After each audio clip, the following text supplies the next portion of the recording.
You're watching Newsday TV. Thanks for joining us. I'm Ken Bufa. Another man has been charged in a case involving a 14-year-old that went missing. The East Patchogue teen was found on this boat in an islip marina. Deshaun McLean is charged with criminal sexual conduct and endangering the welfare of a child. The 42-year-old Deer Park man worked at a state-run mental health facility where the girl had been getting treatment. McLean is the 9th person arrested in this case. He has pleaded not guilty. And Nassau police will be working with ICE to deport and arrest undocumented immigrants accused of breaking the law. Now, with this program, ICE can pick up illegal migrants who've committed crimes, who may be out running around, as we've seen many times. Now, Macy Eglin spoke to advocates and opponents of this new program. We'll bring you more details in a few moments. And Kevin Catalina has been sworn in as the new Suffolk County Police Commissioner. The 57-year-old was named Deputy Commissioner last January. Before that, he served as undersheriff after retiring from the NYPD. The Suffolk Police Department has not had a commissioner since 2023. And a financially troubled Woodbury nursing home may close its doors on May 15th. Now, that's unless a new agreement is reached with the labor union. The Cold Spring Hills Center for Nursing and Rehabilitation has nearly 500 employees and almost 300 residents.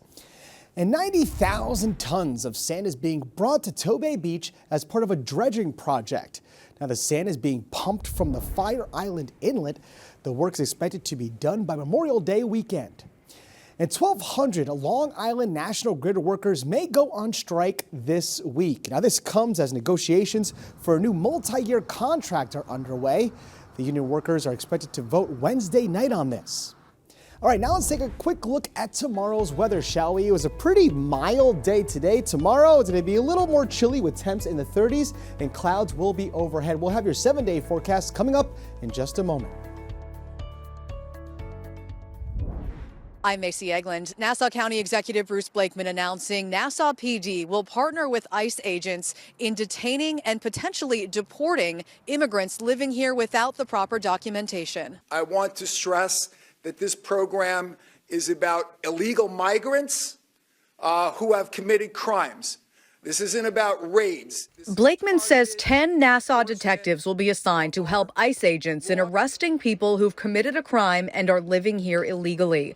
As many as 50 jail cells will be made available to detain people for up to 72 hours, while ICE finds a permanent detainment facility or deports them. It's basically a racist and xenophobic policy, and we can't support it. Protesters outside the press conference pushing back against the program. He needs to understand that immigrant Nassau County residents are part of the community that he was elected to serve. They're not going to trust the police, and this is going to make the job more difficult for the police to get cooperation when a crime is committed from the immigrant community. Nassau police officials emphasized people who are with someone who has committed a crime could also be detained if they're undocumented.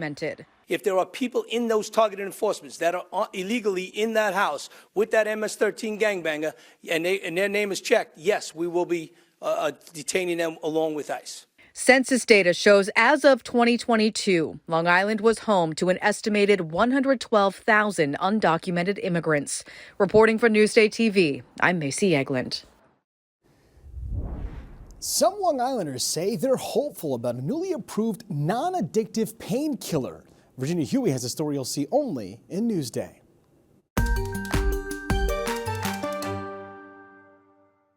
You don't expect to have to bury your kid.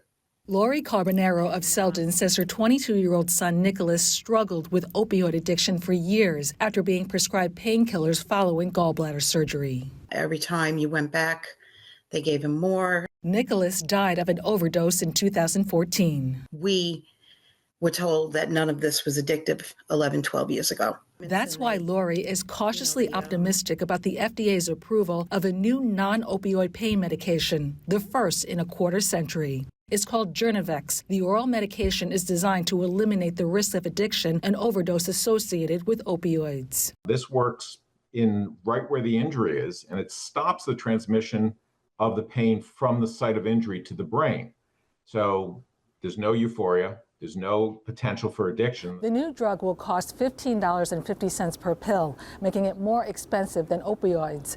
But medical experts say the benefits of Journavex outweigh the costs. The cost of opioid addiction and the negative costs of opioids, a little bit more money to stop someone from having an issue with an opioid. I mean, can you put a price on that?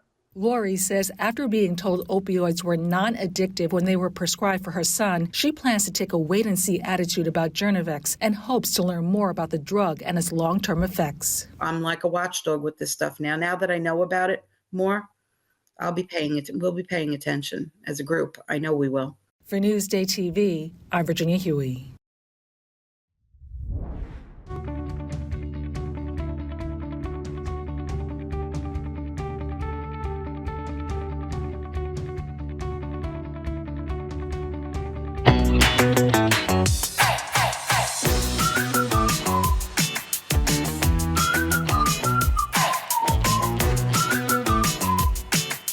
Have a seat. We're cutting hair.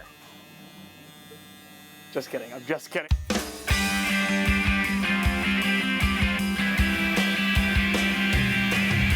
Before you get in the chair, you gotta hop on the bus. The Get Chopped mobile barber bus, that is. So my name is Mike Rizzo, owner and operator of Get Chopped mobile barber bus. I've been cutting hair for about 25 years. The four-wheeled idea came to Rizzo during the height of COVID, when most barbershops had to close and customers preferred their privacy. Decided to let's change it up. Let's go to people instead of have them come to me. And now, more than 5 years later, Rizzo is still cutting hair outside of his clients' homes. It's been like, wow, I can't believe you could do this.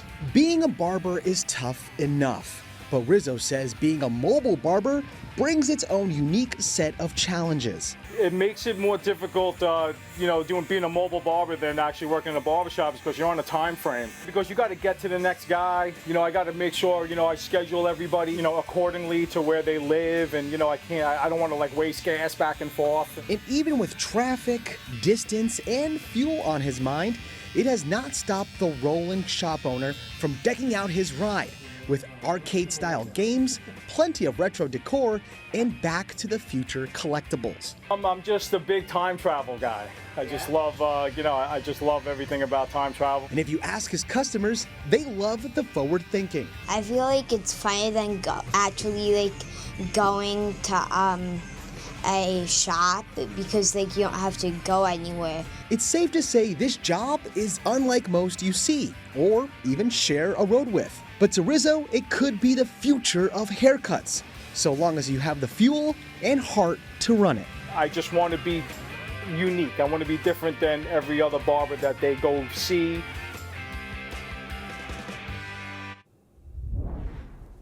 Now let's take a look at your 7-day forecast, shall we? Now again, we'll have those clouds tomorrow, and believe it or not, Thursday might be a little bit of snow, but we'll have to see. Friday looks like we have some wind. Sunday looks like a washout, and Tuesday, we'll just check on Tuesday later in the week. Long Island weather is brought to you by PTRC. You're watching Newsday TV. For more on stories you've seen today, head over to newsday.com. I'm Ken Buffa. Thank you so much for joining us.